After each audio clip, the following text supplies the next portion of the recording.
Encuentros cercanos al terror. Presentado por Radiablo. Bienvenidos a Encuentros cercanos al terror, presentado por Radiablo. En esta ocasión recibimos una historia anónima. Esto sucedió en una colonia de la Ciudad de México a mediados de los 70s. Esta anécdota que les voy a contar tiene mucho tiempo. Les hablo de la época de los 70s, cuando nos mudamos de un pueblito en el estado de Michoacán a la Ciudad de México. Por aquellos tiempos rentamos una casa donde íbamos a vivir mis dos papás y nosotros, que éramos 4 hombres y 2 mujeres. Yo soy el hermano de en medio. Arriba de mí están 2 de mis hermanos hombres y una mujer. Y abajo de mí está mi hermana y mi hermano el más pequeño. La casa no era muy grande, pero tenía el suficiente espacio para nosotros. La casa constaba de 3 recámaras, 2 baños, una sala comedor y una cocina. Estaba ubicada en las orillas de la Ciudad de México. La distribución de los espacios lo hicimos de esta manera. En un cuarto dormían los hombres, en el otro cuarto dormían las mujeres y en el último cuarto dormían nuestros papás. Cada cuarto tenía su closet, que no era más que un mueble que podías mover. El cuarto de los hombres tenía una ventana que daba hacia la calle y en ese cuarto estaban las 3 camas, ya que mi hermano menor dormía aún con mis papás. En ese entonces yo estudiaba en la universidad. Eran mis primeros semestres, y cuando regresaba de la escuela, llegaba muy cansado. Solía tomarme una pequeña siesta antes de continuar con mis estudios. Ese día no fue tan diferente. Llegué de la escuela, dejé mis cosas en el piso y me acosté en la cama. Normalmente yo duermo con la almohada en la cabeza, y me tapaba totalmente.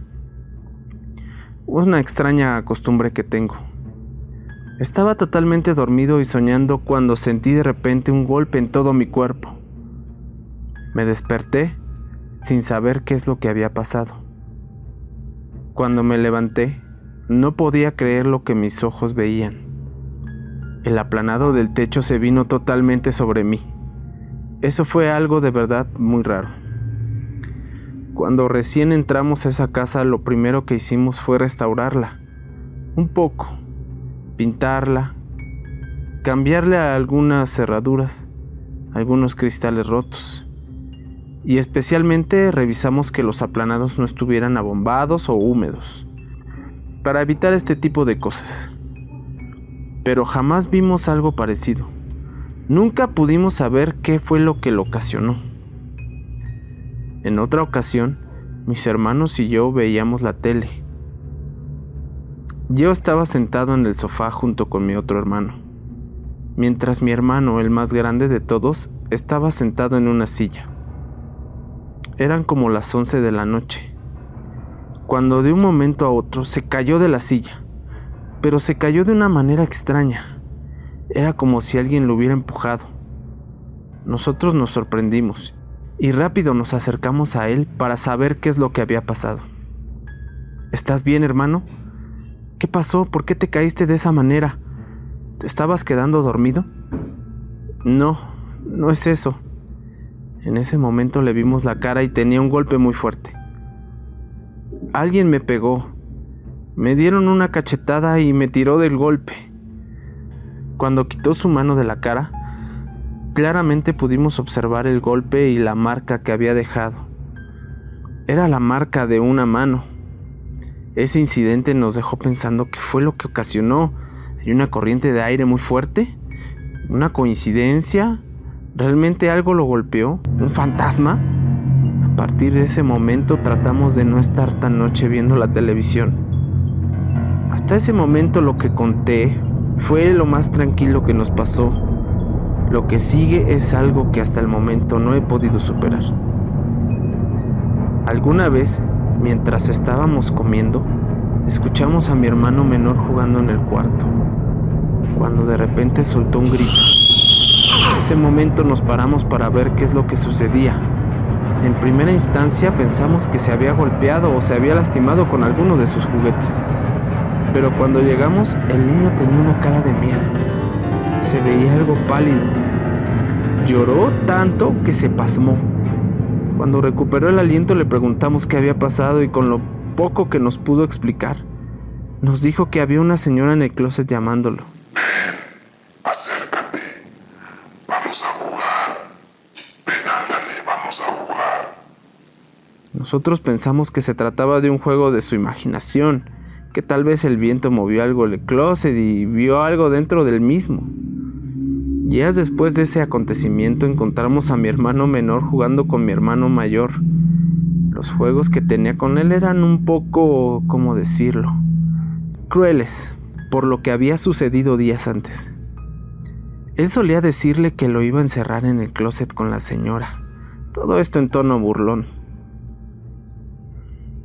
Ven, ándale, vamos a jugar con la señora.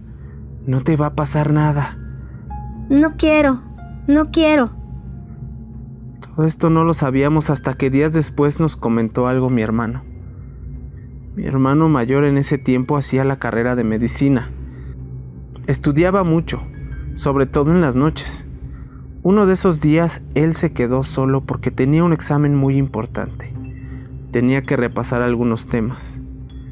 Mientras estudiaba, notó que la puerta de su cuarto se abría sola.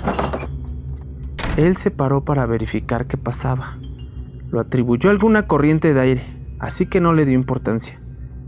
Continuó con sus estudios, cuando de nuevo la puerta se volvió a abrir. Volvió a verificar, pero nunca encontró nada.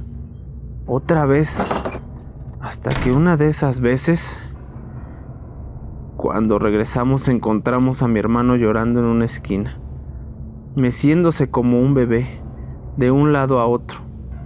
Tratamos de tranquilizarlo. Él se tranquilizó y nos comentó que había visto a una mujer de blanco cerca del closet donde jugaba con mi hermano menor. Le decía: Tengo un trato para ti, acércate. Ven conmigo. Mi hermano en ese momento cerró la puerta y se puso a llorar. Este fue el acabose para mi madre, que ya había decidido llevar a mi hermano a una iglesia. Cuando llegaron con el padre, él inmediatamente supo lo que pasaba. Ven, hijo mío, siéntate aquí. El padre comenzó a rezar en latín. Mientras sostenía una cruz, comenzó a rociarlo con agua bendita. Mi hermano se veía más relajado cuando el padre le hizo esta especie de exorcismo. El padre ya conocía a mi madre y sabía dónde vivíamos. Nos contó una historia. Hace 20 años que esa casa cambia de dueño constantemente. No son las primeras personas a las que les pasa esto. En ese tiempo vivía una mujer que pocos conocían. Y es que decían que hace años perdió a su bebé y se quedó un poco loca. Casi no permitía que nadie se acercara a su casa. Y cuando alguien lo hacía, se ponía violenta y atacaba a la gente. Era tanto su depresión que se colgó del techo de una habitación. Dicen que cuando la encontraron, el yeso de la habitación había colapsado. Agradezco a Encuentros Cercanos al Terror por contar mi historia. Hasta aquí la historia del día de hoy. Y agradecemos mucho por compartirnos su vivencia a esa persona anónima. Nos vamos. No sin antes recordarte que si quieres contarnos tu historia, ya sea con tu propia voz o quieres que la contemos aquí, en Encuentros Cercanos al Terror, ponte en contacto a nuestro correo electrónico que es radiablopodcast@gmail.com o mándanos tu historia y aquí le ponemos rostro. Recuerda que tú haces este programa y sabemos que estas historias sí pasan y nos encanta saber de tus encuentros cercanos al terror.